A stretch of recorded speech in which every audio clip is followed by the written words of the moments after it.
خاموش وادی کا راز۔ ایک سنسان اور پراسرار وادی جسے لوگ خاموش وادی وہ کہتے تھے، اپنی خوبصورتی اور خوفناک کہانیوں کے باعث مشہور تھی۔ کوئی نہیں جانتا تھا کہ وہاں کیا چھپا ہے، مگر ہر کوئی جانتا تھا کہ جو بھی اس وادی میں گیا واپس کبھی نہ آیا۔ مائد ایک نوجوان محقق تھا۔ اس کی زندگی کا مقصد دنیا کے چھپے رازوں کو کھوجنا تھا۔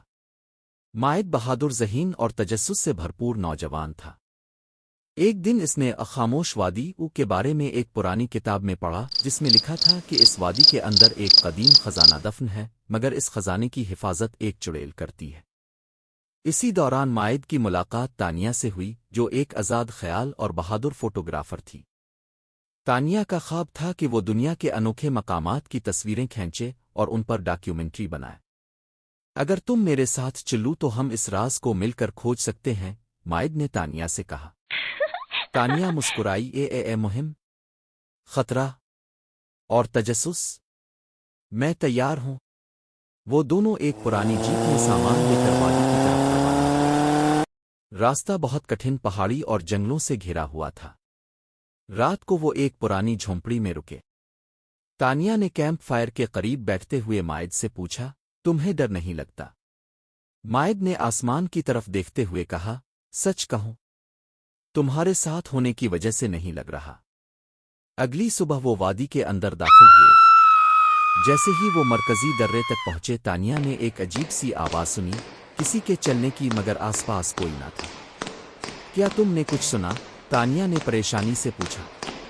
مائد نے سر ہلایا، ہاں، وادی ہمیں دیکھ رہی ہے۔ جیسے جیسے وہ آگے بڑھتے گئے، درختوں کے سائے گہرے ہوتے گئے، پرندے خاموش ہو گئے، اور ہر قدم پر ایسا لگتا کہ کوئی ان کے پیچھے ہے۔ اچانک ایک ویران مندر سامنے آ گیا۔ مندر کی دیواروں پر قدیم نقوش تھے، جن میں دکھایا گیا تھا کہ کس طرح ایک راجا نے خزانے کو چھپایا اور چڑیل کو جاگنے سے روکنے کے لیے مندر کو بند کر دیا۔ مائد نے دیوار پر لگے ہوئے ایک مخصوص پتھر کو گھمایا تو ایک خفیہ دروازہ کھل گیا۔ جیسے ہی وہ اندر گئے، تیز ہوا کا جھونکا آیا اور دروازہ پیچھے سے بند ہو گیا۔ ہمیں جلدی نکلنے کا راستہ ڈھونڈنا ہوگا، تانیہ نے کہا۔ اندر مکمل تاریکی تھی۔ ان کے پاس صرف ایک ٹارچ تھی۔ اچانک دیواروں سے عجیب سائے نکلنے لگے، چیخوں کی آوازیں گونجنے لگیں، مندر میں پھیل گیا۔ یہ کوئی عام جگہ نہیں، یہ ایک زندہ وادی ہے، مائد نے کہا۔ ایک سایہ ان کی طرف بڑھنے لگا۔ تانیہ کی چیخ نکلی، مگر مائد نے اسے مضبوطی سے تھام لیا۔ تم اکیلی نہیں ہو، میں ہوں تمہارے ساتھ، ڈرو مت۔ سایہ ان کے ارد گرد منڈلاتا رہا، مگر مائد نے جیب سے ایک قدیم لاکٹ نکالا جو اسے کتاب کے ساتھ ملا تھا۔ لاکٹ کو جوں ہی اس نے ہوا میں بلند کیا، سائے پیچھے ہٹنے لگے اور ایک خفیہ کمرہ روشن ہو گیا۔ وہ دونوں اندر داخل ہوئے، جہاں خزانہ چمک رہا تھا، سونے کے سکے، جواہرات اور ایک پرانا تاج۔ مگر جیسے ہی انہوں نے خزانے کی طرف قدم بڑھایا، ایک ہولناک چہرے والا سایہ نمودار ہوا۔ جو بھی اس خزانے کو لے جانے کی کوشش کرے گا، اس کی روح ہمیشہ کے لیے قید ہو جائے گی، وہ گر جا۔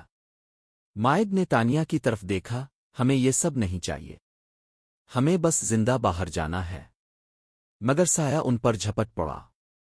مائد نے لاکٹ کو سائے کے درمیان پھینکا، جس سے زوردار روشنی پھیلی اور سارا مندر لرزنے لگا۔ بھاگو تانیہ، میں اسے روکوں گا، مائد نے چیختے ہوئے کہا۔ نہیں، میں تمہیں اکیلا نہیں چھوڑ سکتی، تانیہ کی آنکھوں میں آنسو تھے۔ لیکن مائد نے اسے باہر کی طرف دھکیل دیا اور خود پیچھے رہ گیا۔ تانیہ نے دروازے سے باہر آ کر دیکھا تو سارا مندر زمین میں دھنس چکا تھا۔ تانیہ گھنٹوں مندر کے کھنڈرات کے پاس بیٹھی رہی، آنکھوں میں آنسو، دل میں امید۔ اچانک ایک آواز آئی، تم نے سمجھا میں مر گیا۔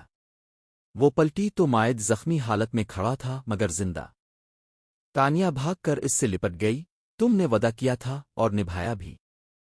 شہر واپس آ کر تانیہ نے اس مہم پر ڈاکیومنٹری بنائی، جس کا نام رکھا گیا خاموش وادی کا راز، ایک محبت، ایک قربانی۔ مائد اور تانیہ نے نہ صرف ایک خزانے کا راز کھولا، بلکہ ایک ایسا رشتہ بھی پایا جو زندگی کے ہر اندھیرے میں روشنی